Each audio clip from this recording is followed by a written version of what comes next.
is the exact opposite. What you're doing is putting on sensors and looking for some kind of feedback from the person. So this is no output whatsoever, but what you're doing is putting on different muscles and to see if something's working or working too much. So that's the goal of this modality. This is the last modality that we learned that you need to learn for your lab practical. Okay, so EMG biofeedback. Biofeedback means bring awareness to.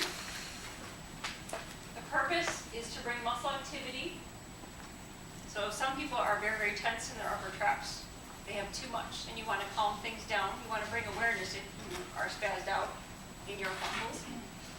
Or the lack of. The person right after surgery, they don't know that they're not using it, so you want to bring awareness to that area to say, hey, you know what, let's get this muscle contracting. So it brings either too much of a muscle or not enough muscle awareness to that person. It brings objective information to the patient, which means this beeps. So as you do what we want it to do, it'll beep at you. So it brings to a conscious control. It's like a Pavlov thing. If you want to ring a bell, you can eat. So you know that whenever you ring a bell, there might be food.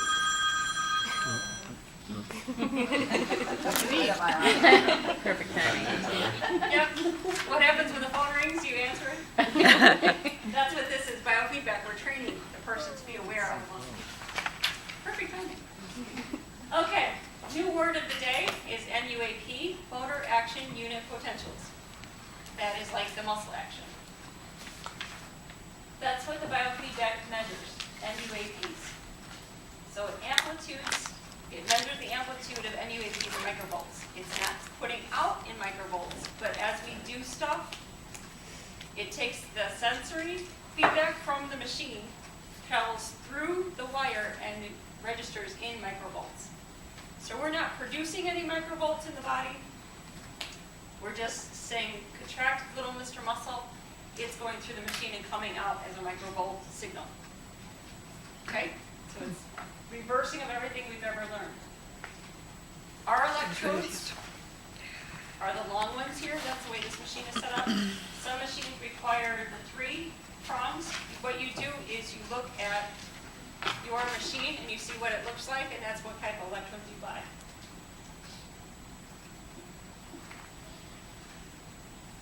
This is probably the most confusing part. Gain and sensitivity. I want you to think of a room filled with microphones. That's what we're going to do. That's what this machine is just microphones. And what it is gain is the amplification of a signal.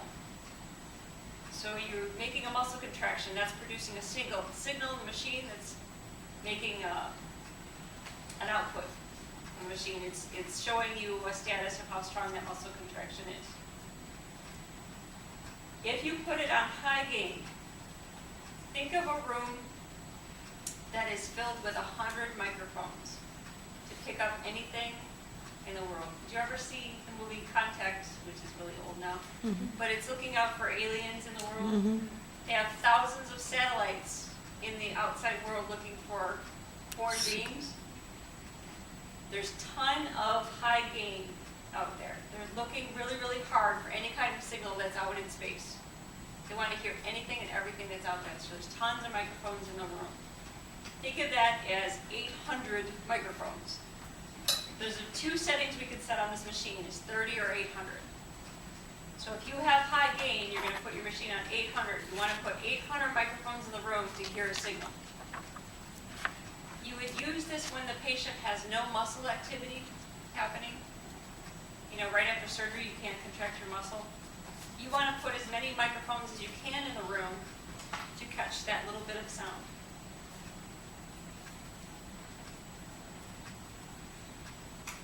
So if the muscle activity is very less, we keep that in the high at 800. Right. Thank you. It's very, very sensitive. Low gain means that you are built like a muscle bull, and I can put 1 microphone in the room, and if you make a muscle signal, you could hear it. If I have a muscle signal, the stronger my muscle is, the more volts I can produce on that machine. So if I have a very strong muscle, I don't need many microphones to pick up that signal. Does that make sense? Yeah. Okay. Because high means you put a lot of microphones in the room to make it sensitive. Low means you put very little microphones in the room because it's super sensitive. You want to calm it down. It's 40 on the machine?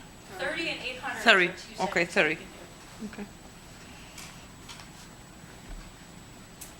Threshold and the goal,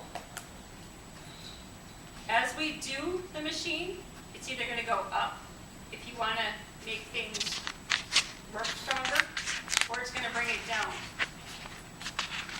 for the machine. So your goal is to make, if you're weak, to make your muscles stronger, to make a stronger signal. If your goal is to, something's really spasmed and you want to calm it down, you want to bring the number down. So your threshold and goal is always the opposite of where you're going.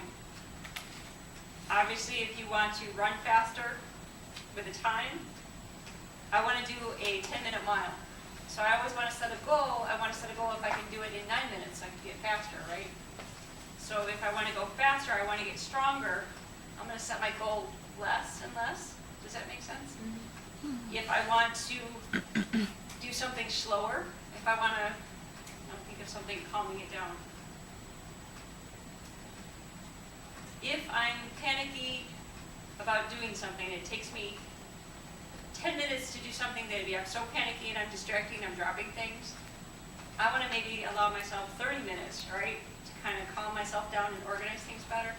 That's probably a bad analogy. But if I want to, I'm really spasmed and I have really tight intense, I want to take things a little slower in my life. Does that make sense? Yeah. Okay. So spasticity, you want to lower threshold, right?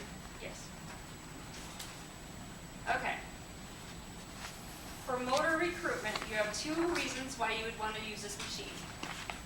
One is motor recruitment, one is motor inhibition. Motor recruitment is when you have no muscle tone whatsoever and you want to make things work. Muscle inhibition is something that is super strong and you want to calm things down. Make sense? A lot of people, when they lift their shoulder, do this kind of motion. You're using your upper trap. You want people to learn to lift their arm without using their upper trap. So what we can do is put this machine on the upper trap, have them do activities, and if you use your upper trap, you're going to make a horrible signal. You want to do this activity with making the machine quiet and using as little volts as you can to make the machine work. Versus motor recruitment, you're going to put it on your quads, that BMO, the DM thing where on the inside of your kneecap. You're going to do a functional activity. You're going to do a quad set. You know, you're tightening your thigh muscle. You want to make as strong a signal as you can. You want to try as hard as you can and make that machine fly up. You want to make a stronger and stronger signal on this machine.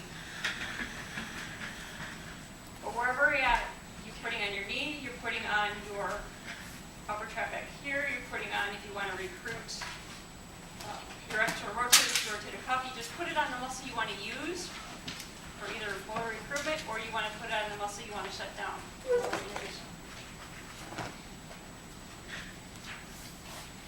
This is like the advertisement that the machine does everything. You can do it on total body relaxation. People have done this with chronic pain centers. You can put the electrodes in different parts of the body and you want to not make a beep. This machine, when you do what it wants, it makes a beep. Or when you have muscle activity, it makes a beep. For me, when a muscle is spasming, it's beeping. For me, that's annoying. So the way they have this machine, when a muscle is spasming, it beeps, and you want to quiet it down. To me, that's not relaxing. But you can use this machine for total body relaxation. You put the pad on, it beeps, you want to quiet the machine. That's how you would work it. It's muscle inhibition for a whole body. So you can use this machine for that.